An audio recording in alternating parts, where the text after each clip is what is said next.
بالله من الشيطان الرجيم بسم الله الرحمن الرحيم قال الله تبارك وتعالى في كتابه المجيد والفرقان الحميد يا أيها الذين آمنوا أطيعوا الله وأطيعوا الرسول وأولي الأمر منكم صدق الله العظيم. میرے حریفوں نے جب بھی کوئی وار کیا ہے ظاہر میں بڑے قرب کا اظہار کیا ہے. اپنے مفادات کو بچانے کی غرض سے ملاؤں نے ہمیشہ اسلام میں اوپار کیا ہے.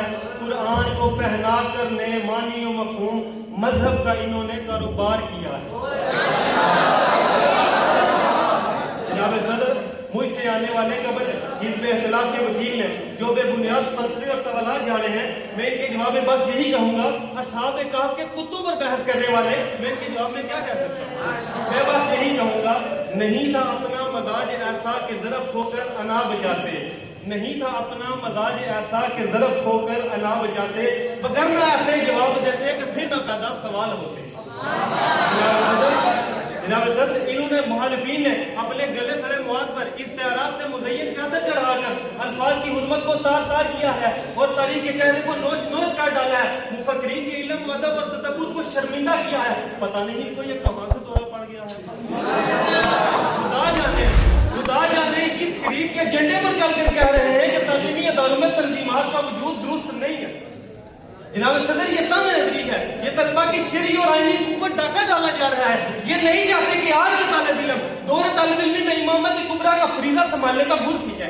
یہ تعلیمی اداروں کو ڈکٹیٹرشپ کا اڈا بنانا چاہتے ہیں. ان کی خود سادہ تکلیف کے بارے میں شاعر نے کیا خوب کہا ہے, دل جیتنے کے فن میں اگر دسترس نہ ہو, دل جیتنے کے فن میں اگر دسترس نہ ہو دکھتی رگوں کو چھیڑنا دانشوری ہے. جناب صدر ہمارا موقف 2+2=4 کی طرح واضح ہے. تنظیم ایک عظیم دستگاہ ہے. تنظیم معاشرے کی وحدت اور ارتقاء کا بہترین ذریعہ ہے. تنظیم انسان سازی, معاشرہ سازی, امر بالمعروف نہی عن المنکر, اپنے حقوق کے دفاع, استعمار اور استکبار کے خلاف جدوجہد کرنے کا بہترین اور مؤثر وسیلہ ہے. جناب صدر تنظیم ایک خاص نظام سے عبارت ہے. اسی بنیاد پر ہم عقیدہ افراد مشخص اور معین اہداف تک رسائی حاصل کرنے کے لیے ایک دوسرے سے تعاون کرتے ہیں اور انہیں اجرا اور عمل کے مراحل سے گزارتے ہیں. تنظیم کا ثمرہ یہ ہے کہ افراد میں امور کی تقسیم دائرہ کی مسئولیت کا دقیق تعین کیا جائے اور انہیں ایک خاص نظم میں رکھتے ہوئے ان کی مدیریت کی جائے. اس سے نظم, ہم آہنگی اور افراد کی مجموعی جدوجہد کو قوت اور طاقت ملے گی. جناب صدر میں اس ایوان کو بتانا چاہتا ہوں, میں اس ایوان کو کہنا چاہتا ہوں کہ اگر ہم کوئی بڑا کام کرنا چاہتے ہیں تو ہمیں منظم ہونے کی ضرورت ہے. ہمارا دینی, ایمانی اور اعتقادی رشتہ اگر ایک تنظیم کی لڑی میں پرویا ہوا نہ ہو تو ہم بڑے کام کے چھوٹے ہدف تک تو پہنچ سکتے ہیں لیکن مجموعی طور پر اس کی تحسین ناممکن ہے. تو یہ کس وجود پر کہتے ہیں کہ تعلیمی اداروں میں تنظیمات کا وجود درست نہیں؟ تنظیم بڑی چیز ہے گلستان, بکھرے ہوئے تنکوں کو نشیمن نہیں کہتے.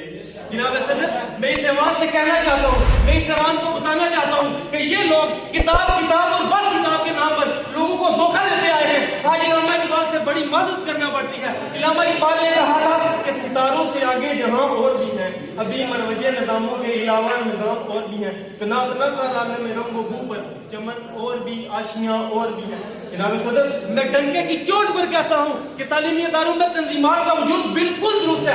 یہ کہتے ہیں کہ تعلیمی اداروں سے تنظیمات کو نکال دو تو آئے تعلیمی اداروں کا جائزہ لیتے ہیں. تو اگر تعلیمی اداروں سے مثبت تنظیمات کو نکال دی جائے تو پیچھے بچتا ہی کیا؟ میں ان سے پوچھنا چاہتا ہوں کہ انہوں نے کتابی کیڑا بن کر کیا ہی کیا ہے.